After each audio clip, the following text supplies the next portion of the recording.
Hi everyone, welcome back to my channel. Today I'm going to be showing you how to make a Mickey Mouse Ornament Wreath.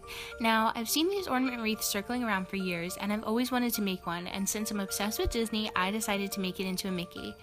I won't lie, this was very time consuming, but it was worth it if you love Disney and Christmas decor as much as I do. For this Mickey ornament wreath, you will need 3 foam wreath forms. You'll need a large one for the head and 2 smaller ones for the ears. They can be any diameter as long as they are symmetrical, but just know the larger the wreath, the more ornaments you will need.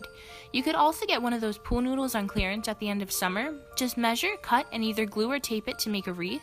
The only issue with this method is that the ornaments won't be able to be pressed into the foam because it is so soft. Shatterproof ornaments are a must. A variety of sizes, small, medium, large, in any color scheme that you choose. I recommend some special design ones as well. I got mine at the Dollar Tree, who had their Christmas decor out in September, which is where I got this idea.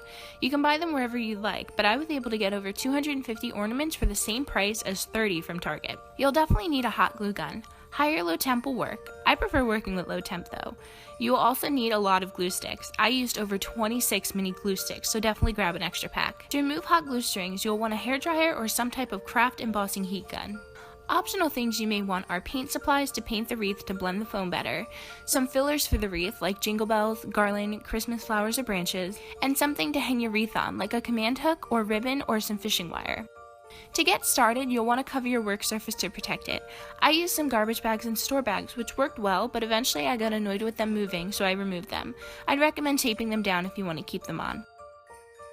Like I said, painting is optional. It does add on some time to your project, but it helps hide the wreath form underneath. You'll want to use the color that goes with your color scheme. I used gold, but it wasn't super opaque. It was just a nice wash of color in case there were spots of wreath visible underneath the ornaments. I did 1 coat on each side, making sure to fully coat the middle section. You could also wrap the wreath in a coordinating ribbon, but you won't be able to push the ornaments into the wreath for extra security. While you're waiting for the paint to dry, you can start removing the tops of the bulbs. I tried twisting at first, but that didn't work, so I found if you bent it slightly to one side, they'd pop right off. It took me about 10 minutes to do 200 ornaments.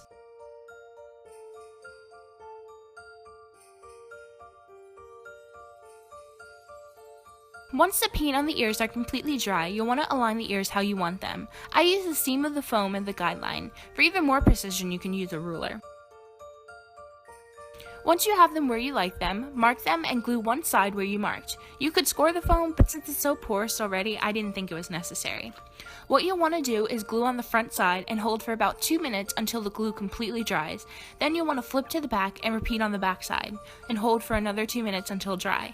Then you'll do the same thing on the opposite side. On the front, you'll glue, hold for about 2 minutes until it's dry, flip over to the back, glue again, and hold until 2 minutes until it's dry.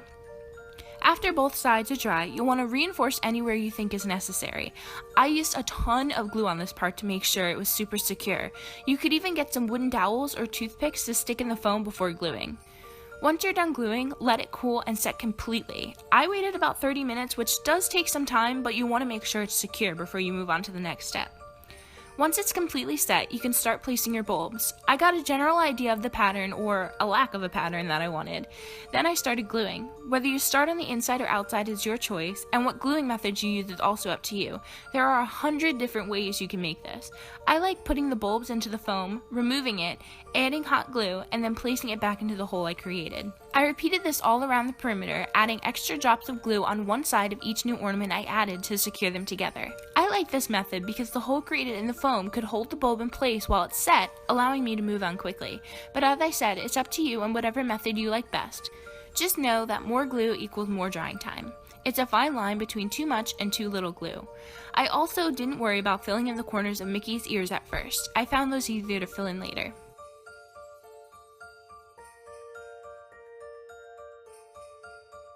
Once you have your first layer done, you can begin your second layer. For the majority of the second layer, I didn't need or couldn't pierce the ornaments into the foam because of the angle of the bulbs. In those cases, I placed hot glue on all the surrounding ornaments each new one would touch to secure them in place.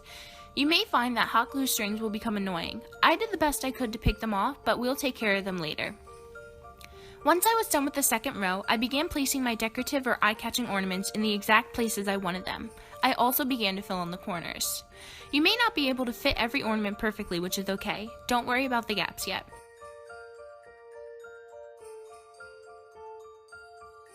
By this point, I began filling in the inner circles to fill out the wreath. You can either place them in through the top, or you can flip the wreath over and place them in upside down. Depending on how high you pack the bulbs and how much room you have to reach in may determine which way you do it. I tried both and preferred to place them in through the top because having the wreath flipped upside down felt like I was putting too much pressure on the ornaments already placed. Once done with the inner circles, you'll want to fluff your wreath, meaning fill in ornaments in any gaps. You can bring in any filler items you have also, like my jingle bells. Make sure you hold up the wreath and look at it from different angles to see where you could use more ornaments. I also had my husband look and tell me where he thought I needed more ornaments, so a second opinion may be good.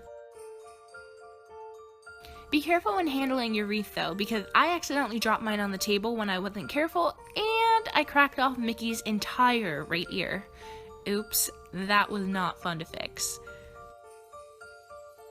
Once you're done, you'll want to take your heat gun and run it quickly over the wreath to melt any hot glue strings. Never hold it in one place for too long, as you could loosen your ornaments. It took me about 3 minutes of doing this until I was satisfied. After that, you'll want to let it set overnight, and then you're ready to hang it. You could attach some ribbon or some clear fishing wire. I opted just to make a hole in the foam on the back of the wreath and hang it directly onto a command hook. I hope you guys enjoyed this video. I had a lot of fun making this wreath, and I'm so excited to add it to my Disney Christmas collection and display it this year. Let me know if you try it out and send me pictures of your completed wreath if you do. Please give this video a thumbs up and subscribe if you liked it so you don't miss any of my future videos. So I hope you all enjoyed, and thank you so much for watching.